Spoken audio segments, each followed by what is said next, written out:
Hai, perkenalkan nama aku Siti Aisyah dengan NIM 2000501072003.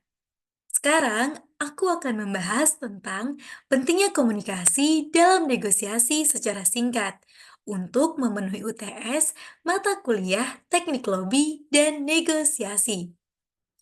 Oke, sekarang aku akan membahas terlebih dahulu tentang komunikasi persuasif. Komunikasi persuasif penting dalam negosiasi karena memungkinkan pihak-pihak yang terlibat untuk mencapai kesepakatan yang menguntungkan bagi semua pihak. Dalam negosiasi, setiap pihak berusaha untuk mempengaruhi pihak lain untuk menerima tawaran atau penawaran yang diajukan. Komunikasi persuasif memainkan peran kunci dalam proses ini dengan membantu untuk meyakinkan pihak lain tentang keuntungan atau nilai dari apa yang ditawarkan. Argumentasi yang kuat, pendekatan yang empatik, dan penggunaan strategi komunikasi efektif dapat meningkatkan kemungkinan kesepakatan yang berhasil dalam negosiasi. Para ahli seperti Robert Cialdini, seorang psikolog sosial, mengidentifikasi prinsip-prinsip persuasif yang efektif dalam bukunya Influence, The Psychology of Persuasion. Salah satu prinsipnya adalah kebutuhan untuk konsistensi, di mana orang cenderung untuk bertindak sesuai dengan komitmen mereka sebelumnya. Dalam konteks negosiasi, meminta pihak lain untuk melakukan komitmen kecil terlebih dahulu dapat membuat mereka lebih mungkin untuk menerima tawaran yang lebih besar di masa depan. Prinsip lain yang relevan adalah otoritas, di mana orang cenderung lebih menerima saran atau tawaran dari mereka yang dianggap memiliki otoritas atau keahlian di bidang tersebut. Oleh karena itu, dalam negosiasi, menampilkan keahlian dan otoritas dalam topik yang sedang dinegosiasikan dapat meningkatkan kepercayaan pihak lain terhadap proposisi yang diajukan. Hakikat mendengarkan dalam proses komunikasi adalah penting karena merupakan bagian integral dari pertukaran informasi dan pemahaman antara pihak-pihak yang terlibat. Mendengarkan bukan hanya tentang mendengar kata-kata yang diucapkan oleh pihak lain, tetapi juga tentang memahami pesan yang disampaikan, baik secara verbal maupun nonverbal. Mendengarkan dengan baik, mungkin seseorang akan lebih mudah menangkap nuansa, emosi, dan kebutuhan yang mungkin tidak tersirat dalam kata-kata, sehingga memungkinkan untuk merespon dengan lebih tepat dan efektif. Contoh, misalnya dalam sebuah negosiasi, seorang negosiator dapat mendengarkan dengan seksama ketika pihak lain mengungkapkan kekhawatiran atau kebutuhan mereka.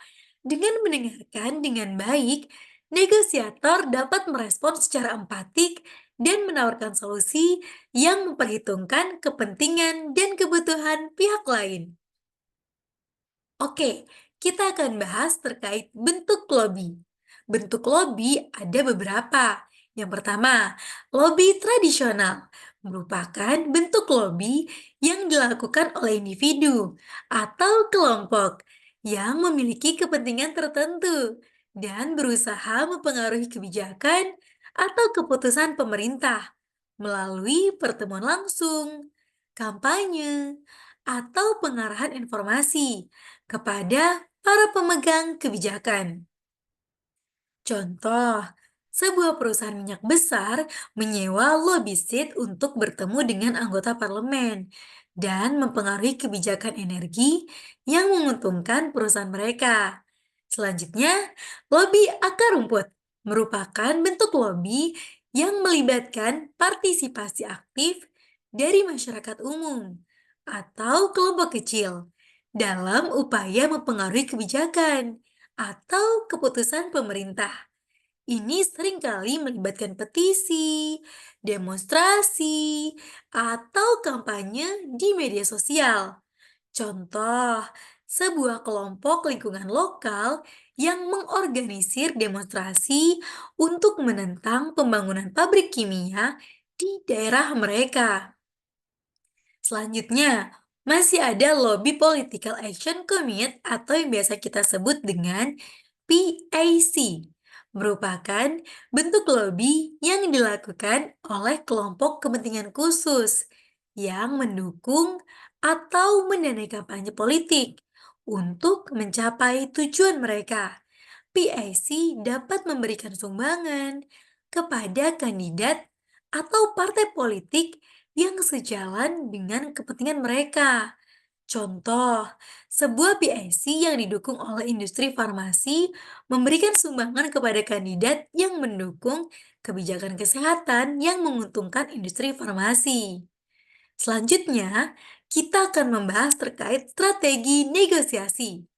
Strategi negosiasi melibatkan serangkaian langkah atau tindakan yang direncanakan untuk mencapai kesepakatan yang menguntungkan dalam sebuah perundingan. Upaya meyakinkan pihak lain melibatkan penggunaan berbagai teknik persuasif untuk mempengaruhi pandangan atau tindakan mereka. Keterampilan yang harus dimiliki oleh seorang negosiator termasuk komunikasi yang efektif, kemampuan untuk menyampaikan ide-ide dan argumen. Nah, sementara kita akan membahas itu dulu. Next, kita akan bertemu di pertemuan selanjutnya.